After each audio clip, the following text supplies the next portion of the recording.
with HS2 coming along and the grant support that was available, it really made it, you know, an obvious choice for us to opt for going back to native woodland, forest restoration.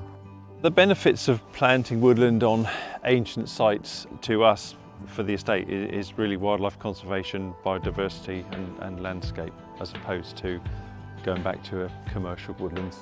This site before HS2, it was planted with Japanese larch back in the 70s.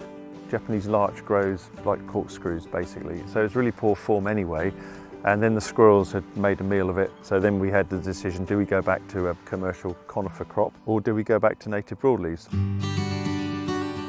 The commercial plantations, they aren't dead, they aren't deserts, but the native woodland is much richer. There's a huger variety of species that live in the native woodlands. This area in particular is really well used by the public, and through lockdown it was really well used. There are hundreds of people using the site.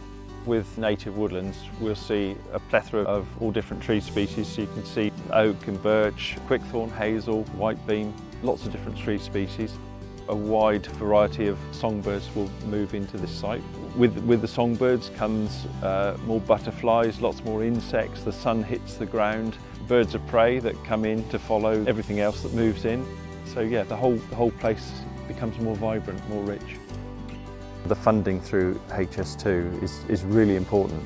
Anybody that's got an interest in the wood can see the benefits of going back to native woodlands. For me personally, you know, I get great satisfaction in seeing any plantation that we plant, to see it grow and see it thrive. I love the woods, I love the wildlife. To see what's happening here, to listen to the birds, you know, it's hugely satisfying.